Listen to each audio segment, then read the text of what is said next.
கர்த்தருடைய வார்த்தைக்கு நாம் திரும்புவோம். ரோமருக்கு எழுதின நிருபம் 9வது அதிகாரம் 6 முதல் 13 வசனங்களை வாசிக்கலாம். தேவ வசனம் அவமாய் போயிட்டென்று சொல்லக்கூடாது. ஏனென்றால் இஸ்ரவேல் வம்சத்தார் எல்லாரும் இஸ்ரவேல் அல்லவே. அவர்கள் ஆபிரகாமின் சந்ததியார் ஆனாலும் எல்லாரும் பிள்ளைகள் அல்லவே. ஈசாக்கினிடத்தில் உன் சந்ததி விளங்கும் என்று சொல்லி இருக்கிறது. அது எப்படி என்றால், மாம்சத்தின்படி பிள்ளைகள் ஆனவர்கள் தேவனுடைய பிள்ளைகள் அல்ல, வாக்குத்தத்தத்தின்படி பிள்ளைகள் ஆனவர்களே அந்த சந்ததி என்று எண்ணப்படுகிறார்கள். அந்த வாக்குத்தத்தமான வார்த்தையாவது, குறித்த காலத்தில் வருவேன், அப்பொழுது சாராள் ஒரு குமாரனை பெறுவாள் என்பதே. இதுவும் அல்லாமல் நம்முடைய பிதாவாகிய ஈசாக்கு என்னும் ஒருவனாலே ரெபேக்காள் கர்ப்பவதியான போது பிள்ளைகள் இன்னும் பிறவாமலும் நல்வினை தீவினை ஒன்றும் செய்யாமல் இருக்கையில் தேவனுடைய தெரிந்து கொள்ளுதலின்படி இருக்கிற அவருடைய தீர்மானம் கிரியைகளினாலே நிலை நிற்காமல் அழைக்கிறவராலே நிலை நிற்கும்படிக்கு மூத்தவன் இளையவனுக்கு ஊழியம் செய்வான் என்று அவளுடனே சொல்லப்பட்டது. அப்படியே யாக்கோபை சிநேகித்து ஏசாவை வெறுத்தேன் என்றும் எழுதியிருக்கிறது. ஆகையால் புதிய உடன்படிக்கையின் சத்தியத்தை போதித்து கொண்டு வருகிறோம். பவுல் அப்போஸ்தலன் புதிய உடன்படிக்கை பற்றினதான விளக்கமான போதனையை இந்த ரோமர் புஸ்தகத்திலே தான் அவர் கொடுத்திருக்கிறார். அதை புரிந்து கொண்டால்தான் புதிய உடன்படிக்கையிலே நமக்கு என்னவெல்லாம் கொடுக்கப்பட்டிருக்கிறது, என்ன அதிகாரங்கள் இருக்கிறது, நாம் எதை செய்யலாம் எதை செய்யக்கூடாது என்பதெல்லாம் புரியும். இதில் 8 அதிகாரங்களை பார்த்துருக்கிறோம். 9வது அதிகாரத்தை 2 வாரமாக நாம் ஆரம்பித்து அதை போதித்து கொண்டிருக்கிறோம். அதில் இந்த 9வது அதிகாரத்தை ஆரம்பிக்கும் போதே எனக்கு மிகுந்த மனவேதனை உண்டாயிருக்கிறது என்று சொல்லுகிறார், துக்கம் உண்டாயிருக்கிறது என்று சொல்லுகிறார். நான் சொல்கிறது சத்தியம் என்ற அளவிற்கு அவர் பேசுகிறார். ஏன் அவருக்கு இவ்வளோ துக்கம் அப்படின்னா, மாம்சத்தின்படி அவருடைய இனத்தாராக இருக்கக்கூடிய யூத ஜனங்கள் கிறிஸ்துவை ஏற்றுக்கொள்ளாமல் இரட்சிப்பை இழந்து போகிறார்கள். அவர்கள் ரட்சிக்கப்பட வேண்டும் என்கிற மனவேதனை அவருக்கு இருக்கிறது. அவர்களுக்கு பதிலாக நான் நரகத்துக்கு போனால் கூட பரவாயில்லன்ற மாதிரி பேசுகிறார். பின்பு அவர்களுடைய மேன்மையை குறித்து 4-5 அதிகாரத்தில் அவர் பேசுகிறார். இஸ்ரவேலர்களுக்கு என்னென்ன மேன்மைகள் இருக்கிறது என்று சொல்லுகிறார். அதிலே முதலாவதாக புத்திர சுவிகாரம்.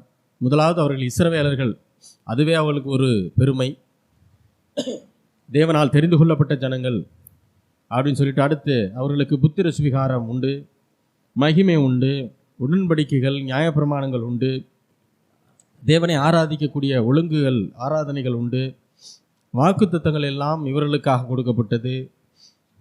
பிதாக்கள் ஆபிரகாம் ஈசாக்கு யாக்கோபு என்கிற பிதாக்கள் எல்லாம் இவர்களுடையவர்கள். மாம்சத்தின்படி கிறிஸ்துவும் அவர்களிடத்தில் பிறந்தார். அதான் இருக்கிறதுல எல்லாவற்றை காட்டிலும் மேன்மையான ஒரு காரியம். இப்படியெல்லாம் அவர்களுக்கு பெருமைகள் மேன்மைகள் இருக்கிறது என்று சொல்லி போதித்து கொண்டு வரும்போது 6வது வசனத்தை வாசிக்கலாம். தேவ வசனம் அவமாய் போயிட்டென்று சொல்லக்கூடாது. ஏனென்றால் இஸ்ரவேல் வம்சத்தார் எல்லாரும் இஸ்ரவேல் அல்லவே. தேவ வசனம் அவமாய் போயிற்று அப்படின்னு சொல்லாதீங்கிறார். அப்போ நிறைய பேர் என்ன சொல்றாங்க,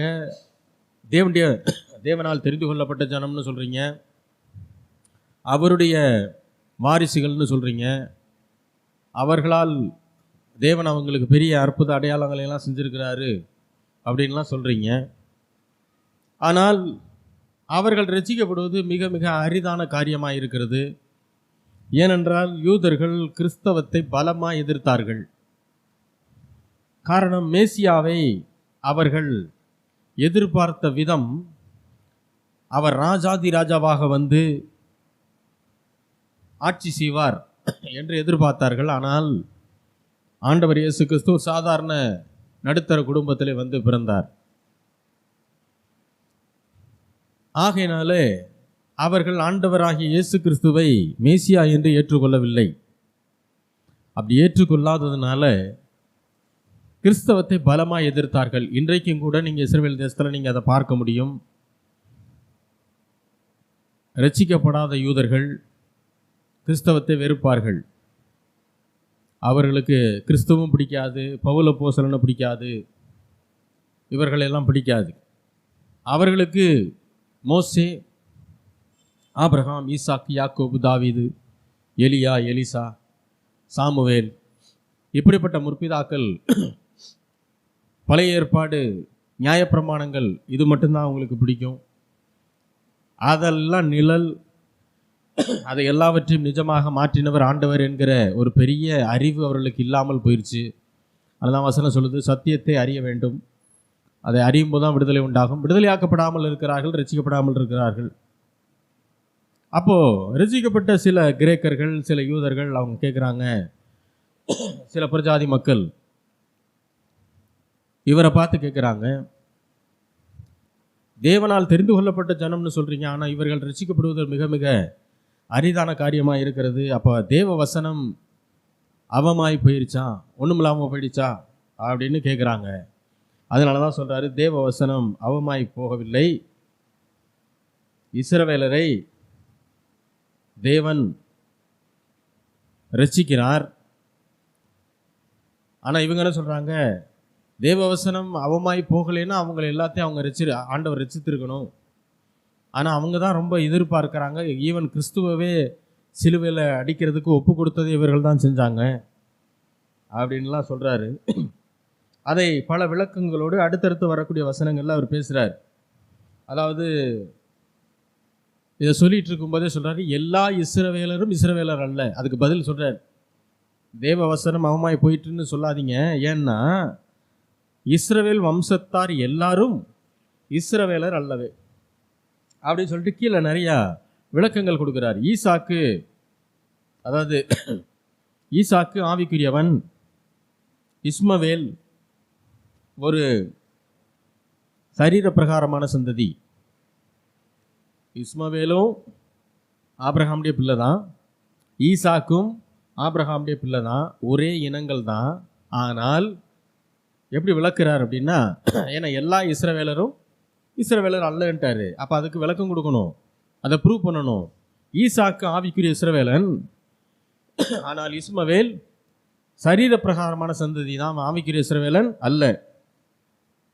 அதே போல் யாக்கோபு ஆவிக்குரிய சந்ததி, ஏசா சரீர பிரகாரமான சந்ததி அப்படின்னு சொல்லி பின்வரும் வசனங்களில் விளக்கத்தை கொடுக்கிறார். அப்போ தேவ வசனம் அவமாய் போயிற்று என்று சொல்லக்கூடாது அப்படின்னு ஸ்ட்ராங்காக சொல்கிறார். இஸ்ரவேலருக்குள்ள ஆவிக்குரிய இஸ்ரவேலன் என்கிற ஒரு காரியம் இருக்கிறது. அவன் தான் உண்மையான இஸ்ரவேலன். இஸ்ரவேலரின் சரித்திரத்தை நாம் படித்து பார்க்கும்போது கீழ்ப்படியாமை நிறைய இருந்துச்சு. இதனால நிறைய சிறையிருப்புகளும் நிறைய அடிமைத்தனங்களும் இவர்களுக்குள்ளாக வந்தது. நிறைய நாட்டுக்கு அடிமையாக போனாங்க, சிறையிருப்புக்குள்ளே போனாங்க. ஏன்னா யூத வம்சத்தில் வந்ததுனால மட்டும் எல்லாரும் இஸ்ரவேலர்கள் அல்ல என்பதை இது காட்டுகிறது.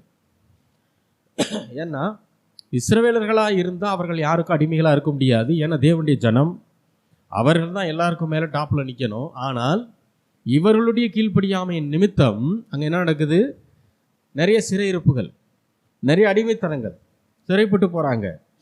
அப்போ இதெல்லாம் எதை காட்டுது அப்படின்னா, இஸ்ரவேலருடைய சந்ததியில் வந்துட்டா மட்டும் எல்லாரும் இஸ்ரவேலர்களாக ஆயிட முடியாது, அதாவது தேவனால் தெரிந்து கொள்ளப்பட்ட ஜனமாக ஆயிட முடியாது என்பதை காட்டுகிறது. அது மட்டுமல்ல, சொந்த ஜனங்களே ஆண்டவராகிய இயேசு கிறிஸ்துவை கல்லெறிவதற்கு துணிந்து நின்றார்கள். ஏன் அப்படின்னா, இவங்க இஸ்ரவேல் வம்சத்தில் பிறந்திருந்தாலும் ஆண்டவரை ஏற்றுக்கொள்ளுகிற மனது இல்லாததுனாலே இவர்கள் சரீர பிரகாரமான இஸ்ரவேலர்கள் தானே தவிர ஆவிக்குரிய இஸ்ரவேலர்கள் அல்ல. வாசிக்கலாம், யோவான் 8வது அதிகாரம் 32 முதல் 42 வசனங்கள். சத்தியத்தையும் அறிவீர்கள், சத்தியம் உங்களை விடுதலையாக்கும் என்றார். அவர்கள் அவருக்கு பிரதியுத்தரமாக, நாங்கள் ஆபிரகாமின் சந்ததியாய் இருக்கிறோம், நாங்கள் ஒரு காலம் ஒருவனுக்கு அடிமையாய் இருக்கவில்லை. பாருங்க, ஆண்டவருக்கும் இந்த ரட்சிக்கப்படாத யூதர்களுக்கும் இடையில ஒரு பெரிய வாக்குவாதமே நடக்குது. ஆண்டவர் சொல்றாரு, சத்தியத்தை அறிவீர்கள், அதை அறியும் போது தான் சத்தியம் உங்களை என்ன செய்யும்? விடுதலை விடுதலை ஆக்கும்னு ஒரு வார்த்தை சொல்றார். உடனே அவங்க எல்லாம் என்ன சொல்றாங்க? நாங்கள்லாம் யாரு? ஆபிரகாமுடைய சந்ததி. நாங்கள் ஒரு காலும் ஒருவனுக்கும் அடிமைகளாய் இருக்கவில்லை. நாங்கள் அடிமையா இல்லாததுனால நீர் எப்படி எங்களை பார்த்து நீங்க எல்லாம் விடுதலை ஆவீங்கன்னு எப்படி சொல்றீர்? என்ன அவர் என்ன சொல்றாரு? சத்தியத்தை அறிந்தாதான் விடுதலைன்றார். அவங்க என்ன சொல்றாங்க? நாங்கள் யாருக்கு அடிமைப்பட்டு இல்லையே, நாங்கள் எதுக்கு விடுதலை ஆகணும்? விடுதலைன்ற வார்த்தையை எதுக்கு நீங்கள் பேசுகிறீங்க? அதான் கேட்குறாங்க. ஆனால் உண்மையை பார்த்தீங்கன்னா, சரித்திரத்தை பார்த்தீங்கன்னா, நிறைய இடத்துல அடிமைத்தனத்தில் இவங்க இருக்கிறாங்க. இந்த இடத்துல கூட ரோமர்களுக்கு அடிமைகளாக தான் யூதர்கள் வாழ்கிறாங்க. ஆனால் அவன் அடிமையாக இருக்கிறான் என்பதே அவனுக்கு தெரியாத மாதிரி தான் இருக்கிறான். தெரியாத அளவில் தான் அவன் இருக்கிறான். அடுத்த வசனம், இயேசு அவர்களுக்கு பிரதியுத்தரமாக, பாவம் செய்கிறவன் எவனும் பாவத்துக்கு அடிமையாய் இருக்கிறான் என்று மெய்யாகவே மெய்யாகவே உங்களுக்கு சொல்கிறேன். இப்போ இயேசு கிறிஸ்து என்ன சொல்றாரு? நான் சரீர பிரகாரமான அடிமைத்தனத்தை என்ன செய்யல, அதை பேசலப்பா. நான் என்ன சொல்றேன்? பாவம் செய்கிற எவனும் பாவத்திற்கு அடிமையாக இருக்கிறான்.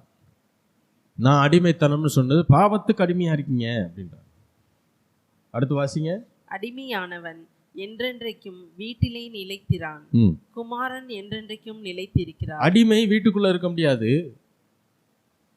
குமாரன் தான் வீட்டில் நிலைச்சிருக்க முடியும் அப்படின்னு சொல்றாரு. அடுத்து, ஆகையால் குமாரன் உங்களை விடுதலை ஆக்கினால் மெய்யாகவே விடுதலை ஆவீர்கள். ஒரு அடிமையை விடுதலை ஆக்கக்கூடிய அந்த அதிகாரம் யார்கிட்ட இருக்குன்னா, அந்த வீட்டு ஓனர்கிட்ட, அவங்க பிள்ளைகிட்ட தான் இருக்குது. அதுதான் சொல்றாரு, குமாரன் உங்களை விடுதலை ஆக்கினால்தான். இதிலிருந்து பாவத்தின் அடிமைத்தனத்திலிருந்து உங்களை விடுதலை ஆக்கணும்னா ஓனராக இருக்கக்கூடிய பிதாவும் மனசு வைக்கணும், குமாரனாக இருக்கக்கூடிய இயேசு கிறிஸ்துவும் மனசு வைக்கணும். அப்போ தான் நீங்கள் என்ன செய்வீங்க? மெய்யாகவே விடுதலை ஆவீர்கள் அப்படின்னு சொல்றார். அடுத்து, நீங்கள் ஆபிரகாமின் சந்ததியார் என்று அறிவேன், ஆனாலும் உங்களுக்குள்ளே என் உபதேசம் இடம்பெறாதபடியால் என்னை கொலை செய்ய தேடுகிறீர்கள். சொல்றாரு, நீங்க ஆபிரகாமின் சந்ததின்னு எனக்கு தெரியும்பா, நீங்க சரீர பிரகாரமா ஆபிரகாமுடைய சந்ததி, ஆனா உங்களுக்குள்ள என்னுடைய உபதேசம் இடம் பெறாதபடியினால் என்னை என்ன செய்றீங்க? கொலை செய்ய தேடுகிறீர்கள். நான் என்ன பேசுறேன்றதை உங்களால் புரிஞ்சுக்க முடியல. என்னை பற்றி தான் பழைய ஏற்பாடு முழுக்க பேசியிருக்குது, அதை நீங்கள் புரிஞ்சுக்கல அப்படின்னு சொல்றாரு. அடுத்து, நான் என் பிதாவின் இடத்தில் கண்டதை சொல்கிறேன், நீங்களும் உங்கள் பிதாவின் இடத்தில் கண்டதை செய்கிறீர்கள் என்றார். இப்போ இன்னும் வாக்குவாதம் முற்றுது. இவர் என்ன சொல்றாரு? நான் என் பிதாவின் இடத்துல பார்த்ததை சொல்றேன், நீங்க என்ன பண்றீங்க? உங்கள் பிதாவின் இடத்துல எதை பார்த்தீங்களோ அதை செய்கிறீங்க. நான் என் பிதா கிட்ட எதை பார்த்தனோ அதை பேசுகிறேன், நீங்கள் உங்கள் பிதா கிட்ட எதை பார்த்தீங்களோ அதை செய்கிறீங்கன்ற. எதை மீன் பண்ணுறாரு? அடுத்து அதுக்கு அவங்க என்ன பதில் சொல்கிறாங்க பாருங்க.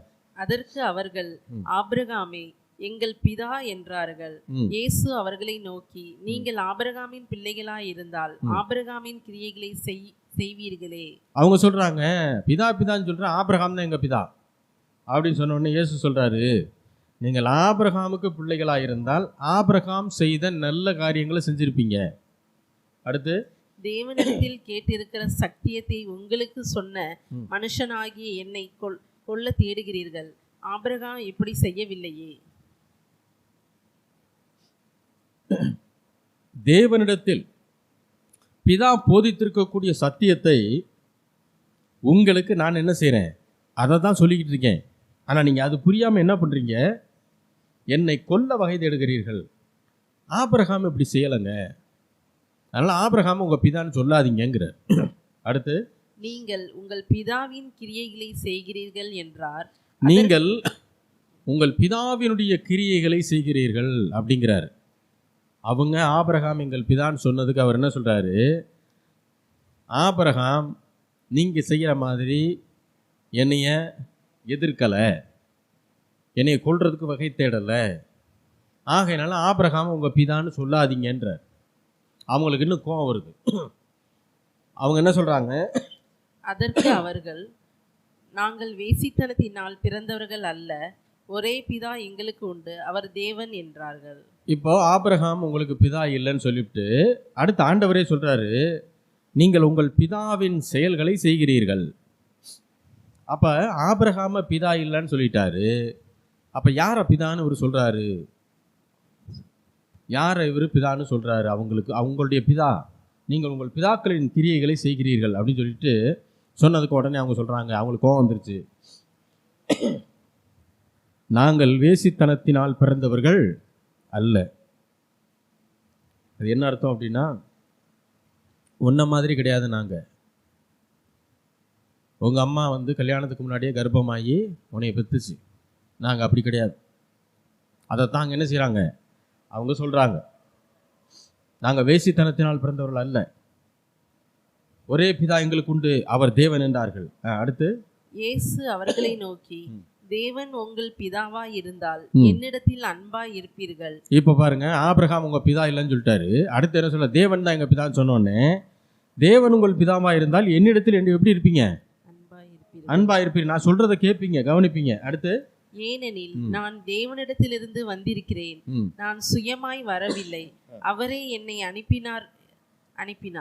ஏன்னா நான் என்கிட்ட அன்பா இருப்பீங்க. ஏன்னா நான் தேவனிடத்திலிருந்து என்ன செய்கிறேன், வந்திருக்கிறேன். நானா என் இஷ்டத்துக்கு வரல, அவரே என்னை அனுப்பினார். அடுத்து, என் வசனத்தை நீங்கள் ஏன் அறியாமல் இருக்கிறீர்கள், என் உபதேசத்தை கேட்க மனதில்லாதிருக்கிறீர்கள். என் வசனத்தை நீங்கள் ஏன் அறியாமல் இருக்கிறீர்கள், என் உபதேசத்தை கேட்க மனதில்லாதிருக்கிறதினால் அல்லவா. என் வசனத்தை நீங்கள் ஏன் அறியாமல் இருக்கிறீர்கள், என் உபதேசத்தை கேட்க உங்களுக்கு என்ன இல்லை, மனசு இல்லை அப்படின்னு சொல்லிட்டு அடுத்து டைரக்டாவே அட்டாக் பண்றாரு. வாசிங்க. நீங்கள் உங்கள் பிதாவாகிய பிசாசானவனால் உண்டானவர்கள். டைரக்டா சொல்லிட்டார். ஆபிரகாம் உங்க பிதா கிடையாது, பிதாவாகிய தேவனும் உங்களுக்கு பிதா கிடையாது. ஏன்னா அவர் பிதாவாக இருந்தால் என்னைய நீங்க என்ன செஞ்சிருப்பீங்க, அன்பு செலுத்திருப்பீங்க. என் வசனத்தை நீங்க என்ன செய்யறீங்க, அறியாமல் இருக்கிறீங்க. நீங்க இந்த இஸ்ரவேலர் குறித்து நான் இப்போ சொல்ற இந்த காரியத்தை பூரா நீங்க மைண்ட்ல வச்சுக்கோங்க. இந்த மாதிரி ஒரு கூட்டம் இருக்குது, கிறிஸ்தவத்தில் ஒரு கூட்டம் இருக்குது. நீங்கள் நல்லா கவனிச்சுக்கணும். அவர் என்ன சொல்றாரு, நீங்கள் என் வசனத்தை நீங்கள் ஏன் அறியாமல் இருக்கிறீர்கள். என்னை ஆபிரகாம் பிதாங்கிற, யூத வம்சத்தில் பிறந்திருக்கேங்கிற, வாக்கு தத்தம் இருக்குங்கிற, நியாயப்பிரமாணம் இருக்குங்கிற, இவ்வளவெல்லாம் பேசுறீங்க. என்னுடைய வார்த்தையை, வசனத்தை நீங்கள் ஏன் அறியாமல் இருக்கிறீங்க. உண்மையான யூதனாக இருந்தால் என்ன செஞ்சுருக்கணும், நான் பேசும்போது, நான் தேவனுடைய நான் வார்த்தைகளை சொல்லும்போது, இதெல்லாம் நம்ம எங்கேயோ கேட்டிருக்கோமே, இதெல்லாம் நம்ம பைபிளில் எங்கேயோ வருது அப்படின்னு உனக்கு தெரிஞ்சிருக்கணுமா, தெரிஞ்சுக்க கூடாதா?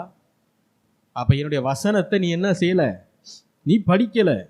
நீ அப்போ என்னதான் பண்ணிக்கிட்டு இருக்கிற, சடங்கை மட்டும்தான் பண்ணிக்கிட்டு இருக்கிற. நீ தேவனுடைய வார்த்தைக்கு முக்கியத்துவம் கொடுக்கல. மோசே நியாயப்பிரமாணத்தில் என்னென்ன சடங்கு சொன்னாரோ அந்த சடங்கை மட்டும்தான் நீ பிடிச்சிக்கிட்டு உட்காந்துருக்கிற. அந்த சடங்கை எதுக்கு கொடுத்தாரு, ஒவ்வொரு காரியத்தையும் ஏன் அப்படி செய்ய சொன்னார் அப்படிங்கிறதெல்லாம் உனக்கு என்ன செய்யலை, உனக்கு விளங்கலை. ஏன், அதனால தான் நீ என் உபதேசத்தை கேட்க மனசு இல்லாமல் இருக்கன்னு சொல்லிட்டு அடுத்து சொல்லிட்டாரு, நீங்கள் உங்கள் பிதாவாகிய பிசாசினால் உண்டானவர்கள், உங்கள் பிதாவினுடைய இச்சையின்படி செய்ய. அப்போ உங்க பிதா யாருன்னு சொல்லிட்டாரு, பிசாசு தான் உங்க பிதா. அப்போ பிசாசுனுடைய இச்சையின்படி செய்கிறதுக்கு தான் நீங்கள் என்னவா இருக்கீங்க, மனதாக இருக்கிறீங்க. அவன் ஆதி முதல் என்னவா இருக்கிறான், மனுஷ கொலை பாதகனாய் இருக்கிறான். அடுத்து சொல்றாரு, சத்தியம் அவனிடத்துல இல்லை, அவன் சத்தியத்தில் நிலை நிற்கவும் இல்லை. அப்புறம் திரும்ப சொல்றாரு பிசாசை குறித்து, அவன் பொய்யனும் பொய்க்கு பிதாவுமா இருக்கிறபடியால் அவன் பொய் பேசும்போது தன் சொந்தத்தில் எடுத்து, அதாவது சொந்தமாகவே பொய் அவன்கிட்ட நிறையா இருக்குது. எதையோ ஒன்று கேள்விப்பட்டு உண்மையோட கலந்து அப்படிலாம் பேசுறது இல்லை. பிசாசுனுடைய டேலண்ட் என்னன்னா, அவன் சொந்தத்துலேருந்தே பேசிடுறான். பொய்யை அவனே கிரியேட் பண்ணுறான். அவன் நடக்கிற சம்பவத்தை வச்சு பேசுறது இல்லை. பாதி உண்மை பாதி பொய் கொஞ்சம் கலந்து பேசிடுவோம் அப்படிலாம் பேசுறது இல்லை, சொந்தமாகவே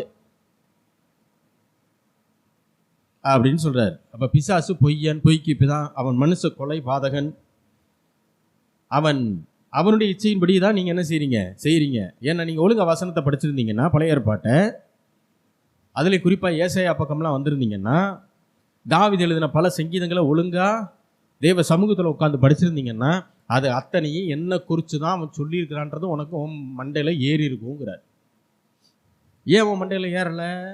நீ வசனத்தை என்ன செய்யறதில்ல, படிக்கிறதில்ல. அதை விட்டு நீ என்ன பண்ணிக்கிட்டு இருக்கிற? ஒவ்வொரு சடங்காக பண்ணிக்கிட்டு இருக்கிற. புதுசாக சடங்கை கண்டுபிடிச்சி என்ன செய்கிற? சடங்குக்கு தான் முக்கியத்துவம் கொடுக்குறியே தவிர உனக்கு ஒரு வசனமும் மண்டையில் இல்லைன்ட்டார். அப்போ வசனமே இல்லாத ஒரு ஆள், வசனத்தினுடைய வெளிச்சம் இல்லாத ஒரு ஆள், சடங்கை மட்டும் பிடிச்சுக்கிட்டு செய்யக்கூடிய ஒரு ஆள், அவருடைய பிதா யாரு? இப்போ அப்படிப்பட்டவருடைய பிதா யாரு? ஆண்டவரே சொல்றாரு, நீங்கள் உங்கள் பிதாவாகிய பிசாசினால் உண்டானவர்கள். அப்ப தேவனுடைய வார்த்தையை ஒதுக்கி வச்சுட்டு சடங்குக்கும் சம்பிரதாயத்துக்கும் முக்கியத்துவம் கொடுக்கிற ஒரு மனிதன் யாருனால உண்டாயிருக்கிறான்? அவன் பிசாசினால உண்டாயிருக்கிறான். இது ஆண்டவரே சொல்றாரு. இது அன்னைக்கு இருந்தே இருக்குது. அடுத்த வசனம் 45. நான் உங்களுக்கு சத்தியத்தை சொல்லுகிறபடியினால் நீங்கள் என்னை விசுவாசிக்கிறது இல்லை. பாருங்க, நான் உண்மையை பேசுறேன், சத்தியத்தை பேசுறேன், அதனாலதான் நீங்க என்ன செய்ய மாட்டேங்கிறீங்க? என்னை விசுவாசிக்கிறது இல்லை. அடுத்த வசனம் 46 47 வாசிங்க. என்னிடத்தில் பாவம் உண்டு, என்கிட்ட பாவம் உண்டு என்று உங்களில் யார் என்னை குற்றப்படுத்த முடியும்? நான் சத்தியத்தை சொல்லி இருக்க நீங்கள் ஏன் என்னை விசுவாசிக்கிறது இல்லை? அடுத்து, தேவனால் உண்டானவன் தேவனுடைய வசனங்களுக்கு செவி கொடுக்கிறான். அடுத்து ஸ்ட்ராங்கா ஒரு ஸ்டேட்மெண்ட் சொல்றாரு. தேவனால் ஒரு மனிதன் உண்டாயிருந்தான்னா, தேவன் ஒரு மனிதனை ஆட்கொண்டிருந்தால் அவன் தேவனுடைய வசனங்களுக்கு அவன் செவி கொடுப்பான், அவன் கீழ்ப்படிவான். வசனத்துக்கு கீழ்ப்படியாதவன் தேவனால் உண்டாயிராதவன். இது ஆண்டவரே சொன்ன வார்த்தை. வசனத்தை பூரா ஒதுக்கி வச்சுட்டு எங்களுக்கு பாரம்பரியம் இருக்குது, எங்களுக்கு சடங்கு இருக்குது, எங்களுக்கு சப்பரம் இருக்குது, இப்படி பேசிக்கிட்டு இருக்கவன் பூரா கிறிஸ்தவனே கிடையாது. முதல்ல இப்போ பவுல் சொன்ன ஸ்டேட்மெண்ட்டை சொல்கிறேன். எல்லா இஸ்ரவேலரும் இஸ்ரவேலர் அல்ல, எல்லா கிறிஸ்தவனும் கிறிஸ்தவன் அல்ல.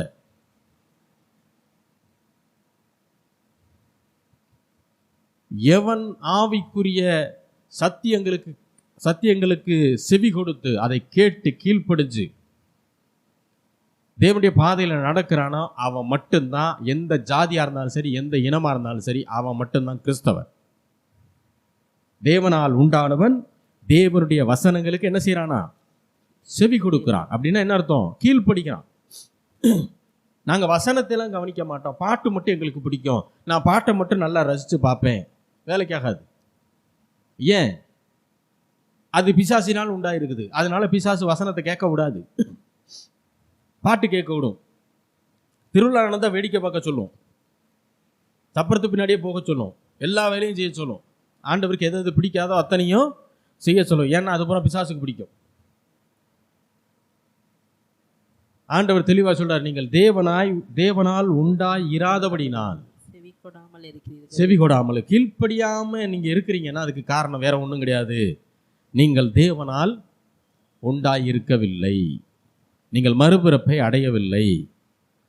ஆண்டவர் தான் வார்த்தை தான் ஆண்டவர். அந்த வசனத்துக்கு நான் ஆண்டவருக்கு எந்த அளவுக்கு முக்கியத்துவம் கொடுக்கணுமோ அந்த அளவுக்கு நான் கொடுக்கணுன்ற அறிவு இல்லாததுனால தான் வசனத்தை பூரா ஒதுக்கி வச்சுக்கிட்டு வீட்டில் பைபிள் வாசிக்கிறது இல்லை, ஜெபம் பண்ணுறது இல்லை. ஆனால் பூசையில் போய் உட்காந்துட்டா எல்லாம் சரியாயிரும்னு நினச்சிக்கிட்டு போய் உட்காந்துருக்கு பாருங்க. இதுக்கு பூரா ஏன் ஒன்றுமே நடக்க மாட்டாங்குதுன்னா அவர்கள் பிசாசினால் உண்டாயிருக்கிறார். இதை நான் சொல்லலை, சத்திய வசனம் சொல்லு. சந்ததியாக கிறிஸ்தவ குடும்பத்தில் பிறந்திருக்கலாம், கிறிஸ்தவ பாரம்பரியத்தில் பிறந்திருக்கலாம். ஆனால் இப்படி பிறந்ததுனால எல்லாரும் ஆவிக்குரிய கிறிஸ்தவர்கள் அல்ல, எல்லாரும் கிறிஸ்தவர்கள் அல்ல. எல்லாரும் ரட்சிக்கப்படணுன்றதான் தேவனுடைய நோக்கம். எந்த குடும்பத்தில் பிறந்திருந்தாலும் ரட்சிப்பு அவசியம்.